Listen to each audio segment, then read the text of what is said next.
सियासत टीवी के programme sprint for spirit में आप सबका वेलकम। मैं हूं आपका दोस्त मोहम्मद मुनीर। दोस्तों, इस बार हैं क्या खास, देखें आप।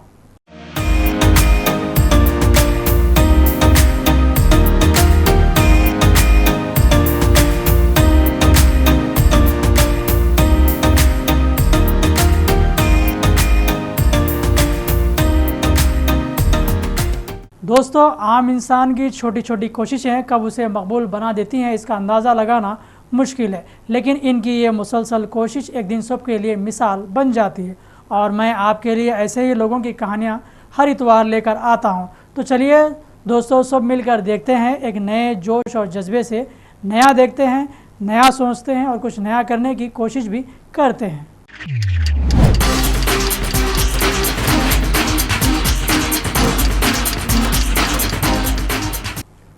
दोस्तों, ये तो आपने सुना होगा कि दिन को तारे नज़र आना। ये मुहावरा उस वक्त बोला जाता है जब कोई बहुत दूर की बात क़ब्ल अज़ वक्त पेश कर देता है, लेकिन आज हम आपको दिन में तारे दिखाना चाहते हैं और आप ये जानकर हैरान हो जाएंगे कि क्या वाकई दिन में तारे देखे जा सकते हैं। जी हाँ, ज़रूर देखे जा सकते हैं। वो कैसे? तो चलिए अब आपको दिखाएंगे हिंदुस्तान की सबसे बड़ी मल्टी एप्लीकेशन सोलर टेलीस्कोप, जिससे दिन के वक्त भी तारे देखे जा सकते हैं और सूरज की हरकत का मुशाहिदा किया जा सकता है। और इस दूरबीन की मदद से मुहक़्क़ीन सूरज और इसके बारे में नई नई मालूमात भी हासिल कर सकते हैं। शमसी सरगर्मियाँ जैसे शमसी धमाके और तस्वीर के अलावा ये दीगर सैयारों की हरकत के बारे में भी अहम स्टडीज़ में मुआविन साबित होती है। ये दूरबीन राजस्थान के शहर उदयपुर में रखी गई है। आप देख सकते हैं कि ये पानी से घिरी हुई है। 2004 में इसका डिज़ाइन तैयार किया गया है और इसके बारे में जानते हैं उदयपुर चलकर और देखते हैं ये दूरबीन किस तरह काम करती है। स्पेस से लेकर वेदर, आज हमारे बीच एक ऐसा बड़ा विषय है जिसके शोध में पूरी दुनिया के वैज्ञानिक जुटे हुए हैं। अंतरिक्ष में किस तरह से बदलाव होते हैं और क्यों होते हैं, इन सारे सवालों के जवाब देने में राजस्थान के उदयपुर में स्थापित ये दूरबीन महत्वपूर्ण भूमिका निभा रही है। ये टेलीस्कोप सिर्फ एक यंत्र ही नहीं बल्कि उदयपुर की शान भी है, क्योंकि इस तरह की दो ही दूरबीन है, एक उदयपुर में है और दूसरी अमेरिका में। इस टेलीस्कोप के माध्यम से दिन के समय में भी तारों और सूर्य की गतिविधियों का अध्ययन किया जा सकता है। ये टेलीस्कोप सौर गतिविधियों की 3D तस्वीर मुहैया कराती है और साथ ही सौर धमाकों के बारे में विस्तृत जानकारी देती है। इस वक्त जहाँ पर हम खड़े हैं ये एक सोलर टेलीस्कोप है और ये इंडिया की सबसे पावरफुल, शक्तिशाली, इसको हम सौर दूरबीन कह सकते हैं। ये 50 सेंटीमीटर व्यास की है। जो इसका डायामीटर है, जो इसमें मिरर लगा हुआ है, ये 50 सेंटीमीटर का है और इसका नाम है मल्टी एप्लीकेशन सोलर टेलीस्कोप मास।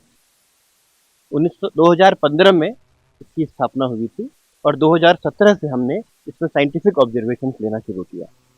बहुत ही पावरफुल ये टेलीस्कोप है और इसमें जो सन से रोशनी आती है उसको हम 50 सेंटीमीटर का जो हमारा मिरर है उससे हम फोकस करते हैं अपने कैमराज में। सीसीडी कैमरा हमारे लगे हुए हैं और उसमें हम अलग अलग फिल्टर में जो सन से आने वाली रोशनी है उसका विश्लेषण करते हैं।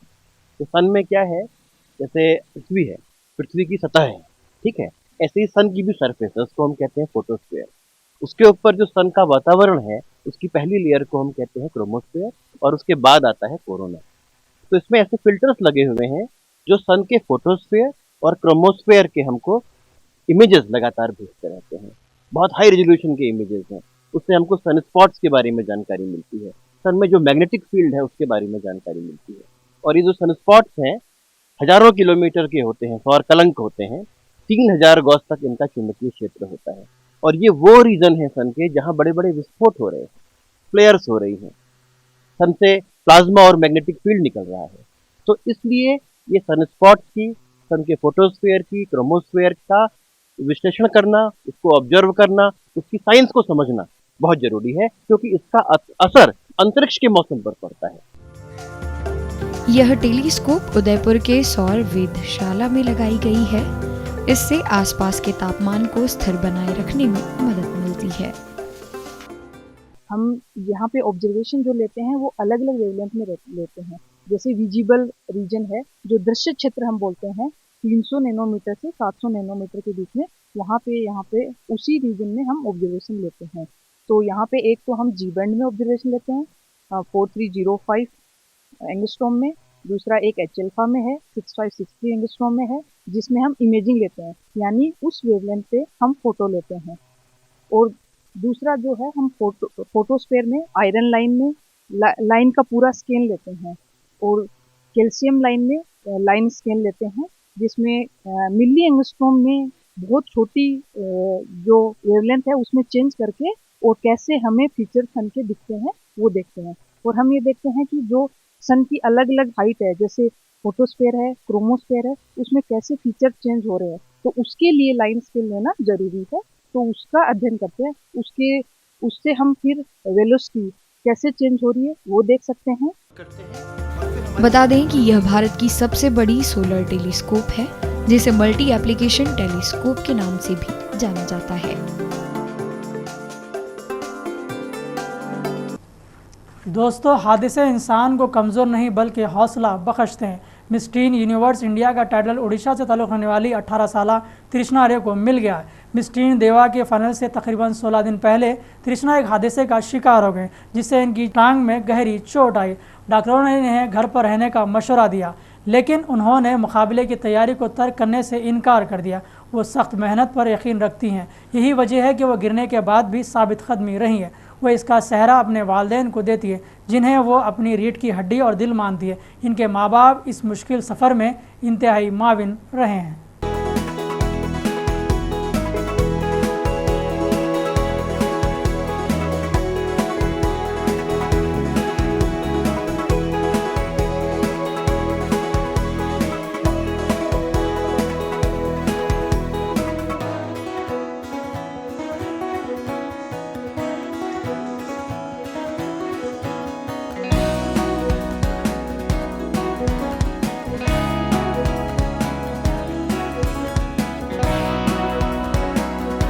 I gave auditions for Miss Teen Diva in the last year, 2022. It was an online pattern of audition. We had to submit a ramp walk video, an introduction video, and a few pictures of ourselves. Please tell in detail how you have been selected and how it was difficult to be So, after the auditions, 35 very strong and very worthy competitors of mine were selected. We had vigorous training for an entire year, and the pageant was originally supposed to happen in December, but due to the boards of 10th and 12th students, the pageant was delayed up till April, and it was very difficult. The training was very difficult, and the competitors were very tough, but I fought through and I made up to this position of Miss Teen Universe 2022. When it was the competition was held, and next what's your program? The competition was held in this April, 6th to 13th of April, and I will be representing India in Miss Teen Universe in Puerto Rico, which is in Central America. And most probably I'll have this pageant this year itself in September and October, and very hopefully I will make India very, very proud. Who were helpful to you to this? I actually have a lot of people to be grateful to. My parents for supporting me in my decision, my friends for always having my back whenever I fell, my organization for providing me this opportunity so that I could shine through, and my college for being so supportive to me. I really hope I make India very proud and I win the title of Miss Teen Universe this year. I really hope I make India proud.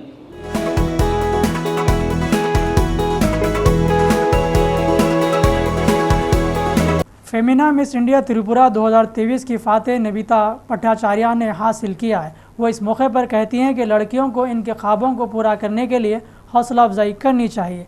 वह इस कामयाबी पर अपनी वालदा का शुक्रिया अदा किया। सही वक्त पर बच्चों की रहनुमाई और हिम्मत अफजाई से बच्चे मुस्तकबिल को रोशन बना लेते हैं। Belongs to a very middle class family, सो ये मेरे लिए बहुत बड़ी बात है कि मैं त्रिपुरा पे आई हूँ और त्रिपुरा को रिप्रेजेंट कर रही हूँ। ये बहुत बड़ी बात है मेरे लिए, और मेरी मम्मी ने बहुत सपोर्ट किया है मुझे, बहुत फाइनेंशियली बहुत सपोर्ट किया है। सो ये मेरे लिए बहुत बड़ी बात है। And like it's been a great journey कि मैं उधर तक आई, उधर बहुत अच्छे अच्छे मेमोरीज बने। It's been a great journey. और त्रिपुरा में ऐसे बहुत सारी लड़कियां हैं जो अपने अपने टैलेंट को दिखाना चाहती है पर वो दिखा नहीं पाती है, तो मैं उनको कहूँगी कि वो आगे आए, अपना टैलेंट दिखाए। त्रिपुरा एक छोटा राज्य है पर फिर भी इधर बहुत सारे टैलेंट छुपे हुए हैं। जैसे मैं एक शाय बच्ची थी बचपन से, फिर भी मेरा ड्रीम था कि मैं इस फैशन वर्ल्ड पे आऊँ। मेरा बचपन से ड्रीम था, तो मैंने इस ड्रीम को अपना एफर्ट्स दिया, अपना स्ट्रगलिंग दिया, अपना 100% दिया और मैं आज इधर खड़ी हूँ। और मैं सबको प्राउड फील कराना चाहती हूँ, त्रिपुरा को भी। और मैं चाहती हूँ त्रिपुरा और मैं अच्छा नेशनली एंड इंटरनेशनली मैं त्रिपुरा को रिप्रेजेंट कर पाऊँ और मैं अगला मिस इंडिया मैं ही बनूँ, मैं चाहती हूँ। So yes. हाँ, तो जो लड़कियां हैं जो अपने ड्रीम्स को फॉलो नहीं करना चाहती है, क्योंकि हमारे त्रिपुरा में बहुत फैमिली इश्यूज भी है, बहुत कंजर्वेटिव फैमिलीज़ भी हैं जिनको सपोर्ट नहीं मिलता है। तो मुझे लगता है उन फैमिलीज़ को समझना चाहिए, क्योंकि हर कोई एक टैलेंट लेके आता है, उन पे एक हिडन टैलेंट होता है जो टाइम के बाद उन पे खुद बिलीव होना चाहिए, मतलब होता है कि वो उस टैलेंट को शो कर सकते हैं। तो उसी टैलेंट को शो करके आई थिंक उनको आगे बढ़ना चाहिए। Like if isn't not career but as a passion also they can follow, at least they can follow their dreams. So I think I want to encourage the girls कि उनको अपना dream थोड़ा follow करना चाहिए, खुद पे believe करके। दोस्तों, ज़िंदगी के मुख्तलिफ शोबों में लड़कियां अपनी सलाहियत का मुजाहरा कर रही हैं। कहीं ये रोज़गार पर मुनहसर है तो कहीं ये अपने मकसद के तहत आगे बढ़ रही हैं। केरला के कोझिकोड से ताल्लुक़ रखने वाली 24 साल अनु गरा ने अपने मकसद को पा लिया है। वो बड़ी गाड़ी चलाने की ख्वाहिश रखती थी। इसने पब्लिक बस सर्विस ड्राइवर की मुलाजिमत इख्तियार की।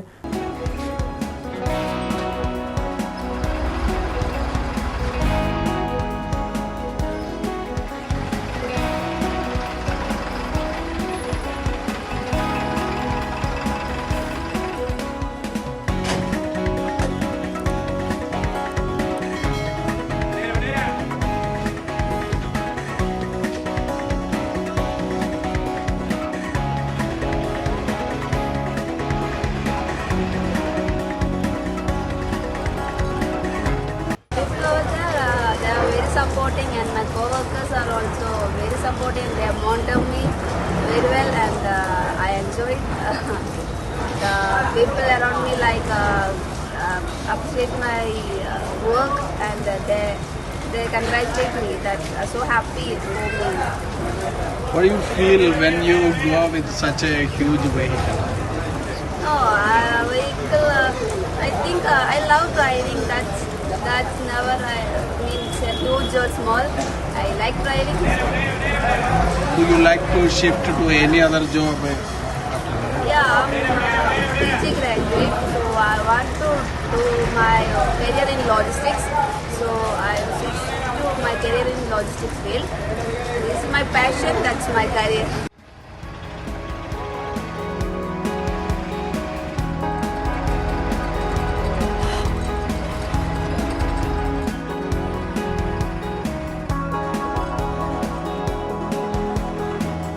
अब खेल के मैदान से हिंदुस्तानी विमेंस हॉकी जूनियर टीम ने एशिया कप में अपने बेहतरीन मुजाहरा पेश करते हुए मुल्क के लिए गोल्ड मेडल जीता है। इनके इरादे और अज़ाइम बुलंद हैं। वो मुस्तक़बिल में वर्ल्ड कप जीतने की ख्वाहिश रखते हैं। आइए जानते हैं वो खिलाड़ियाँ क्या कहती हैं और इनके तासुरात से क्या हौसला मिलता है।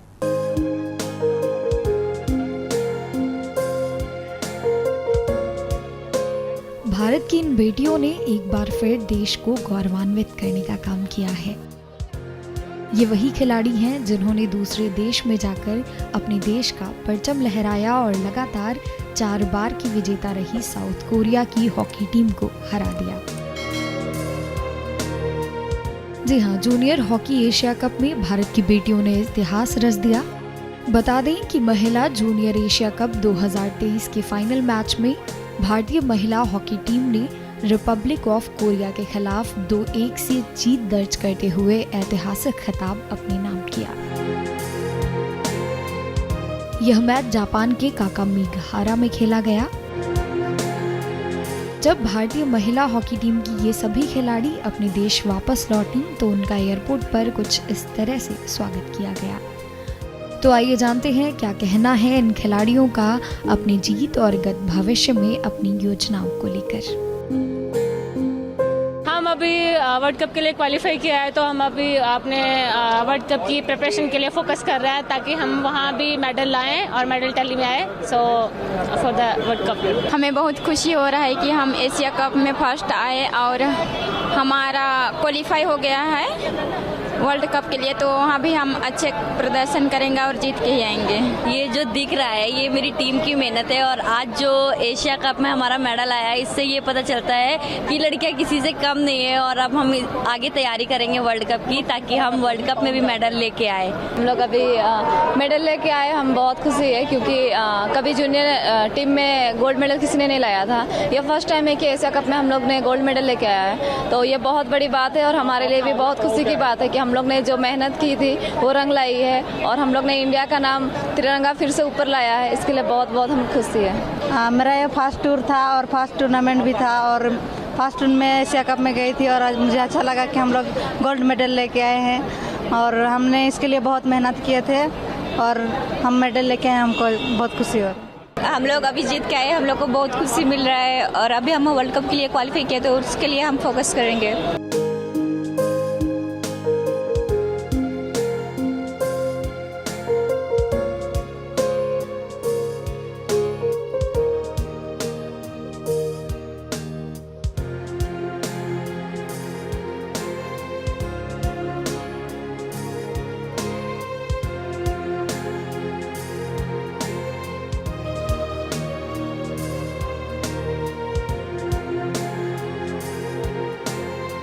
फीडबैक के लिए सियासी TV Facebook, Instagram, Twitter, Telegram, WhatsApp use करें और जो हमें लेटर लिखना चाहते हैं वो इस पते पर लिखें। और आप गूगल प्ले स्टोर से सियासी टीवी ऐप डाउनलोड करें और देखते रहें जब चाहें आप। गूगल प्ले स्टोर से डाउनलोड कीजिए सियासी टीवी मोबाइल ऐप और रखिए टीवी 24 घंटे आपके साथ। दोस्तों, हौसला अफजाई जज्बों को जन्म देती है और एक नई सोच को पहचान देती है। अगर आपके अंदर भी ऐसे ही हौसले और जज्बे हैं जो आपको दूसरों से मुख्तलिफ रखते हैं तो आइए सियासत टीवी के इस प्रोग्राम का हिस्सा बनिए। अब आपके दोस्त मोहम्मद मुनीर को इजाज़त दें, फिर होगी मुलाकात नए नए हौसलों और जज्बों से भरी कहानियों के साथ। देखते रहें सियासत, स्प्रिंट फॉर स्पिरिट, टाइम अब बदलेगा।